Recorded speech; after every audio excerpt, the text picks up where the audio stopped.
This middle-aged man is 40 years old but still single. Many people mock him as a loser, yet unknowing that he's a once-in-a-billion swordsmanship genius. By simply swinging his sword 100 times a day, he becomes the strongest swordsman in the world. His name is Beryl, and he can easily take down top-level monsters standing over 5 meters tall. Only those who have fought Beryl know how terrifyingly strong he is, and they end up kneeling and begging for mercy the second time they see him. Other than a swordsman, Beryl is a great master. Some of his students have gone on to become the strongest swordsmen and adventurers of their time. One even combined swordsmanship and magic to create an entirely new combat style. Interestingly, out of every 10 female students Beryl has, 8 want to marry him. However, Beryl has no idea how popular and strong he is, because he's never managed to defeat his father, Moldia. He thinks his swordsmanship is only slightly above average. Therefore, spending days swinging his swords and tutoring his students in the countryside is his plan for the rest of his life. Moldia, like many fathers, keeps urging his son to settle down and marry, preferably one of his female students. But Beryl believes a dojo is a sacred place for training, not dating. Also, most of his female students left during their teenage years and rarely kept in touch with him, so Beryl has no clue they actually want to marry him. Now at 40, Beryl is still as pure-hearted as a 10-year-old boy. All he knows is how to teach swordsmanship and completely clueless about women. At family dinner, his parents tease him that being so dense, he'll never find a girlfriend. But before they can finish, a girl suddenly shows up at the door. Beryl stares for a while before realizing she's one of his students, Alucia. She's now the commander of the Knight Order called the Liberian Order, and she's here to convince Beryl to be the instructor for the Knights. Moldia is thrilled, because he thinks Beryl and Alucia may fall in love with each other if they work together. But Beryl, of course, thinks Alucia would never be interested in someone his age, totally unaware of her softly whisper that she doesn't mind his age at all.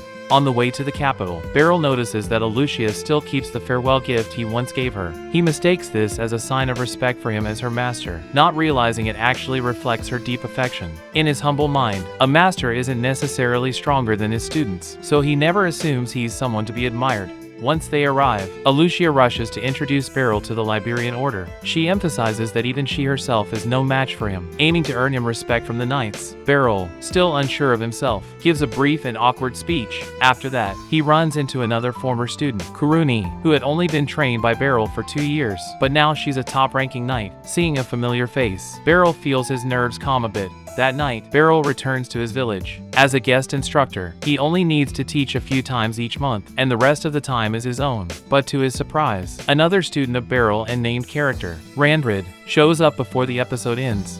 Randrid is a high-level adventurer who has just retired after becoming a father. He wants a more stable life, so he moves back to the village. Moldia seizes this chance to hand over the dojo to Randrid, and asks Beryl to stay in the capital to focus on one thing, getting a wife. Alucia is thrilled when she hears this, immediately inviting Beryl to live with her. But Beryl's romance processing center seems to be completely missing, as he still doesn't understand Alucia's feelings to him. He remains humble and avoids getting too close to women, which leaves Alucia quietly disappointed. Just then, a girl comes to mock Alucia for going on a date with an old man, which makes Beryl feel even more diffident and guilty for ruining Alucia's reputation. Alucia tries to keep herself cool, but the girl won't let up until she finally sees Beryl's face and freezes in place. The girl is named Serena, and you have probably got it. She's another of Beryl's students. As a top adventurer, her strength is at the same level as Alucia's. Beryl didn't recognize her until Alucia gives him a hint. Yet Serena, upon recognizing him, immediately apologizes for what she did. Like Alucia, she also harbors feelings for her master. Now the two girls see each other as rivals in love. To win Beryl's love, Serena helps him find a place to rent, for which Beryl is indeed thankful, and he feels lucky to have students help him in this unfamiliar city. But just as things go smoothly, trouble strikes. The vice commander of the Knights, Hendritz, believes Beryl is a fraud and challenges him to a duel before he can begin instructing. The Knights around also whisper in doubt on Beryl. No one believes this country bumpkin is a hidden powerhouse. They're sure he'll get crushed by Hendritz. As the duel begins, Hendritz attacks fiercely, determined to expose Beryl as a fraud. Beryl remains mild, rarely fighting back but just defending himself. He was barely in duels, and thus unsure of how strong he really is. Yet, this unassuming countryman, without confidence or aggression, soon finds an opening and effortlessly counters Hendritz's most powerful strike. The entire Liberian Order is stunned. They've just witnessed Beryl's overwhelming power. Whispers turn into excited chatter, and Henbritz now sees Beryl as a hero. Later that night, they go out drinking. Slightly drunk, Alucia drops her usual elegance, while Henbritz offers Beryl both an apology and sincere admiration. He's now looking forward to learning from Beryl. Meanwhile, back in the village, Moldia and Randrid are also having drinks. They know how powerful Beryl is, and they're excited to see how this humble sword master will shock the entire world. Over the next week, Beryl begins his new role as an instructor for the Liberian Order. Surprisingly, he adapts to it faster than expected. Every time he demonstrates a skill, the knights fall silent, just like his students did years ago. After the lessons, Kuruni offers to take Beryl on a little tour around the city. And yes, this girl also has a special place in her heart for Beryl. Meanwhile, Alucia is in a meeting with the military's top brass. She's taken on a lot of pressure to bring Beryl into the Liberian Order, but she never hesitated, because she knows about her master's strength, and she wants to help him earn the reputation he deserves. Years ago, when Alucia's family moved to the countryside, her parents, concerned about safety, entrusted their children to Beryl to learn swordsmanship. At that age, Alucia was naturally scared of strangers, but Beryl's gentle demeanor at their first meeting immediately calmed her fears. Honestly, if I had a teacher like Beryl, maybe I could have gotten into a top university. He never scolds his students for making mistakes. Instead, he patiently explains techniques and helps each one find a training path that suits them best. Under Beryl's guidance, Alucia improved rapidly within only a year and a half. To test his students' abilities, Beryl took them to a nearby dojo for a competition. Alucia won easily, because every move her opponent made was full of openings. On the way back, Alucia realized she left something behind. When she returned to retrieve it, she was ambushed by a sore loser from the competition. Just as he was about to strike, Beryl stepped in and blocked the attack. Just then, the dojo master showed up, dropping to his knees to apologize on his student's behalf. As he knew the strength of Beryl, this incident made Alucia break down in tears, because she was guilty over Beryl's injury. She swore to become stronger, strong enough that no one could ever hurt her master again. From then on, Alucia trained harder than ever. Eventually, she reached the point where she could face Beryl in a real match, but it also meant their time together had come to an end, because Beryl had nothing more to teach her. As a parting gift, Alucia received a sword from Beryl. With it, she went on to take the Liberian Order's entrance exam and passed with flying colors, ranking first overall. In the years that followed, Alucia faced countless powerful opponents. Not once did she taste defeat. These victories strengthened her belief Beryl's strength is beyond imagination. Without a doubt, he is the greatest swords masters on the entire world. Alucia worked hard to become the commander of the order, so that she could gain the power to help Beryl reach a bigger stage. And she finally achieved the goal, but now she is facing another problem. Henbritz tells her that Kuruni is hanging out with Beryl, which makes Alucia wonder, has a new love rival appeared? Fortunately, Kuruni's feelings for Beryl are more like admiration. What she really loves is food. Just then, they run into Ficelle. Now, tell me, whose student is Ficelle? That's right, another one of Beryl's. Though a trainee from Beryl's dojo, Ficelle has now become a mage. Beryl is caught off guard. He never expected his students to give up swordsmanship, but he soon realizes he was wrong when he witnesses how Ficelle arrests a thief. She uses a unique fighting style blending swordsmanship and magic. It turns out she's a genius who created an entire new form of combat. Ficelle never gives up on swordsmanship. She just found a path that suits her better. Beryl, filled with joy, heads home, only to be stopped by a little girl. She looks around 10 years old, but introduces herself as the commander of the magic corps of the kingdom, Lucy. Actually, she is older than Beryl. It's magic that helps preserve her youthful appearance. Lucy heard about Beryl from Ficelle and was intrigued. She's obsessed with magics and holds a status in the magic corps similar to Alucia's in the Knights. People like her all share one characteristic. They love testing their strength against the strong. And that's why she came to challenge Beryl to a serious duel. Beryl tries to talk Lucy out of it because he still underestimates himself. Honestly, even if he defeated the Demon King, he'd probably think it was just because the guy had a bad case of diarrhea and got too weak to fight. During the duel, Beryl is mostly on the defensive. Even though he doesn't know much about Lucy personally, he's well aware that the commander of the Magic Corps isn't someone to mess with. Lucy's strength is one of the tops in the kingdom, stronger than anyone Beryl has ever fought. Beryl can be self-contradictory though. We know he has no confidence in his own strength, yet he still worries he might seriously hurt Lucy. He even plans to knock her out with the hilt of his sword to stop the fight. Lucy, on the other hand, has fewer concerns and just wants to enjoy the battle. Their difference in mindset leads to a chaotic fight. Beryl struggles to get close to Lucy, while Lucy finds the duel boring. She realizes Beryl is holding back, so she prepares her strongest spell to force him to go all out. For the first time, Beryl feels like he might actually die. But just before it hits Beryl, Lucy halts her attack. She doesn't want to kill someone innocent just to satisfy her desire of victory. But let's be real, if she had continued, she might have been the one who died. After all, Beryl may be a humble teacher, but he's also the protagonist. The next day, Ficelle feels guilty when she learns about what Lucy did to Beryl, so she brings him a magic potion as apology. She also informs him that Lucy is quite mysterious. No one knows her true age, thanks to her magic, and neither her full power. Just then, Alucia interrupts their chatting. Along with the adventurer Serena, Alucia hands Beryl a written request from the guildmaster, asking him to train new adventurers. But she kinda suspects Serena is using this as an excuse to get close to Beryl, and maybe even try to become his wife. Unlike Alucia, Beryl isn't suspicious. He's just happy to teach again. Serena then takes Beryl to meet the guildmaster Nidus. To his surprise, Lucy is also there, and it turns out that Lucy recommended Beryl to Nidus as well.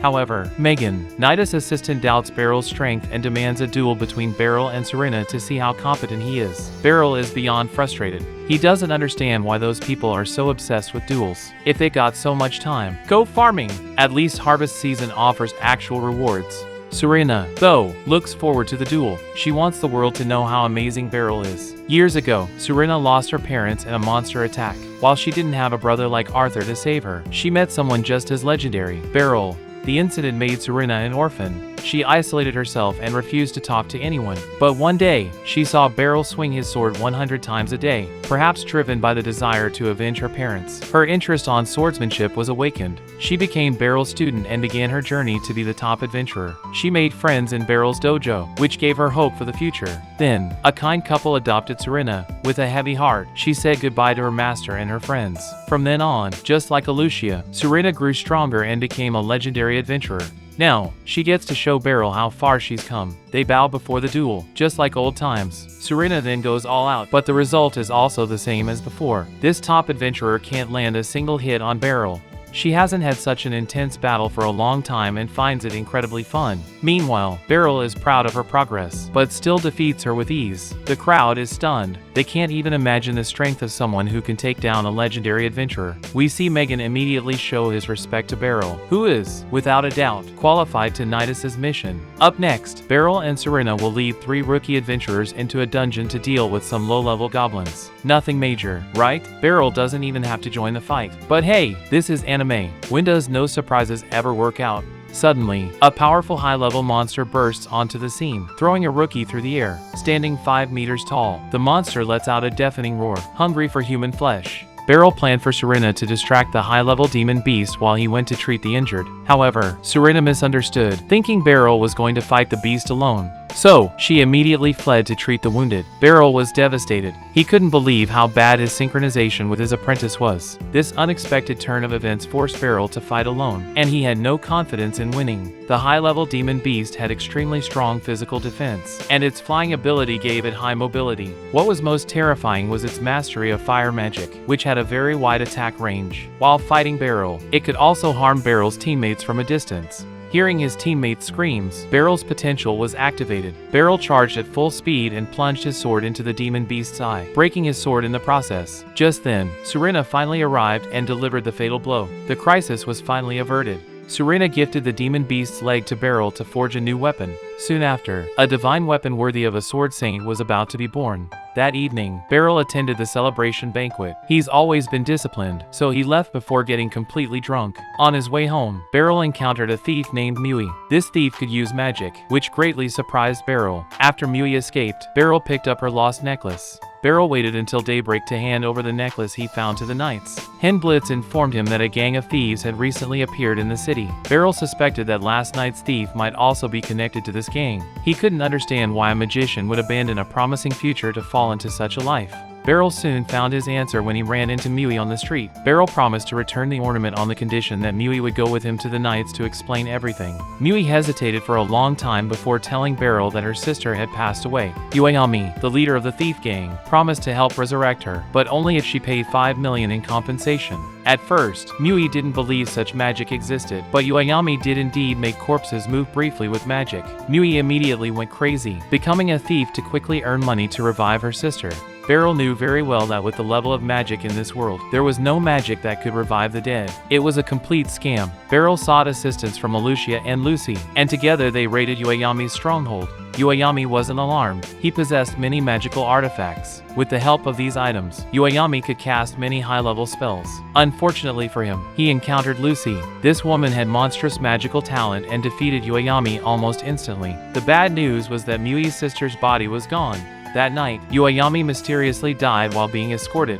Beryl heard about Uayami's death from Alucia. After Uayami died, a magical artifact appeared in his remains. It seemed the mastermind had installed a magic item on Uayami beforehand to kill him and prevent any leaks. Beryl felt a heavy heart. Often, humans are far more terrifying than demon beasts. Fortunately, Beryl's new sword was completed around this time, and his weapon quickly had a chance to shine. A priest from a neighboring country secretly informed Lucy that their church's bishop, Sarleon, had gone mad, using corpses for forbidden magic experiments. Uayami was Sarleon's subordinate. Unfortunately, Lucy couldn't arrest him without concrete evidence, as it could easily lead to political issues between the two countries. Therefore, this investigation task was ultimately assigned to Beryl. His performance in the past few battles had already proven his strength. Beryl was very decisive. He found Sarleon that very night. The bishop tried to escape, sending church knights to intercept him. Beryl broke through the encirclement and stormed into the church. The first enemies he encountered weren't human. Sarleon used magic to turn corpses into zombies, including Mui's sister. Although it pained Beryl, destroying these zombies was the best liberation for them at that moment. After he eliminated all the zombies, Sarleon sent out a high-ranking knight to attack Beryl. This man was the strongest enemy Beryl had ever faced. He was devout and fanatical. The battle was extremely brutal, with both men covered in blood. Ultimately, Beryl won by a narrow margin, sustaining serious injuries. Sarleon had lost his last protection, and legal consequences awaited him. This mission earned Beryl a house as a reward. Mui also moved in, deciding to live with Beryl as his maid to thank him for helping her sister find peace. After they started living together, Beryl became more like the maid. He prepared breakfast for Mui every day. When they both had free time, Beryl would take Mui shopping and to the theater for shows. On Mui's first day at the Magic Academy, Beryl accompanied her throughout the entire process, like a father. At this point, Beryl was informed by the school that students could choose to live at home or in the school dormitory. Beryl was a bit hesitant. On one hand, he had just grown closer to Mui and wanted more time together. On the other hand, Beryl hoped Mui could live in a better environment and immerse herself in the school atmosphere. Interestingly, Beryl's female apprentices all supported Mui living in the dorm. Whether it was Serena or Alucia, they were all afraid that Mui would steal Beryl away. These female apprentices were hoping that one day they could marry Beryl. When Beryl asked for Mui's opinion, the girl chose to continue living with him. A special feeling was forming in Mui's heart. In the following days, the girls started to get jealous of each other.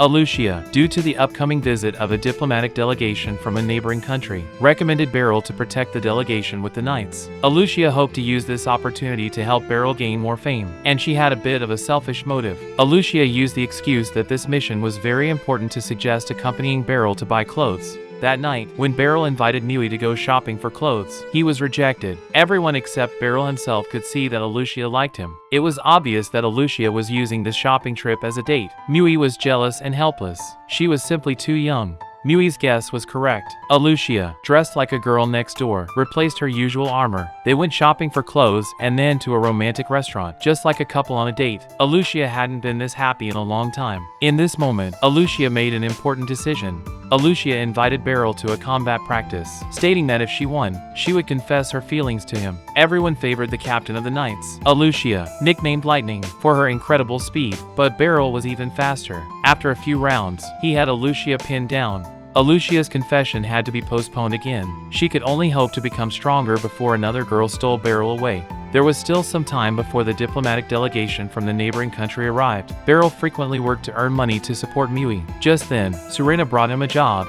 The Adventurers Guild had received a request to tame precious wild horses to present to the diplomatic delegation. Serena was good at combat but not at catching and taming horses. Beryl was more than willing to help, and he and Serena worked in the forest all day, finally completing the task.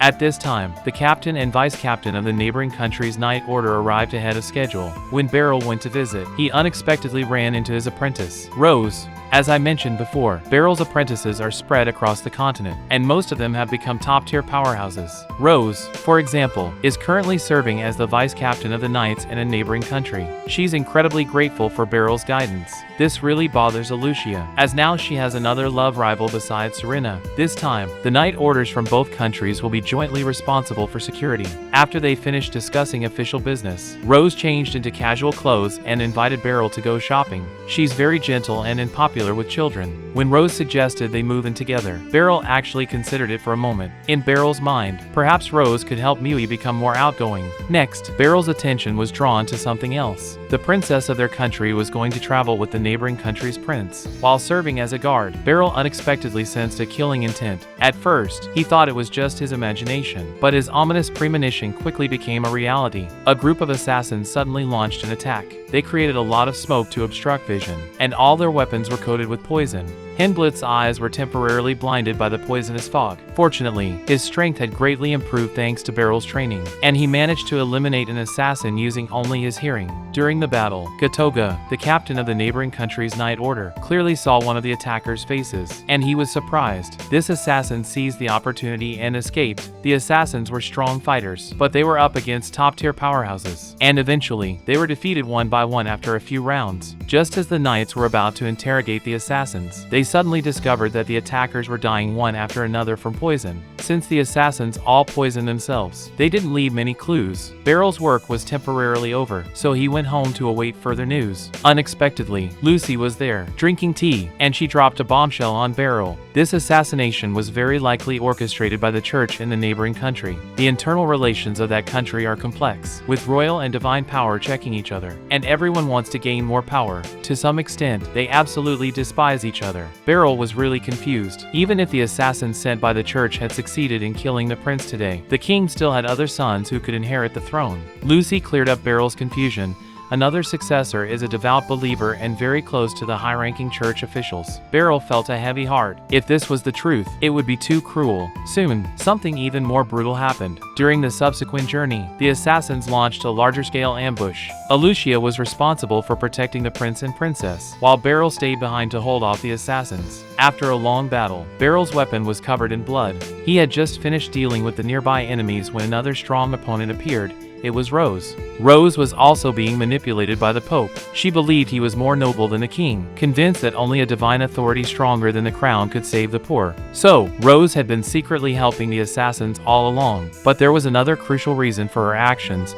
The Pope was holding the nation's orphans hostage to control her. Beryl had no other choice. He had to defeat Rose with his superior swordsmanship. Since the series began, Beryl has never known defeat, and this time was no different. With the crisis averted once again, new, formidable enemies await Beryl in the near future. That evening, the king invited Beryl to dinner, finally making Alucia's wish come true. Beryl's fame continued to grow, and now, his strength was officially recognized by the king himself. The news quickly reached Beryl's hometown. His father was filled with pride as he read the letter. The master swordsman who came from the countryside was on his way to becoming a legend in this world. Congrats! You've just finished another anime recap on my channel. Feel free to rate the series in the comments below. My channel has plenty of other full recaps of classic anime, so be sure to stop by again soon.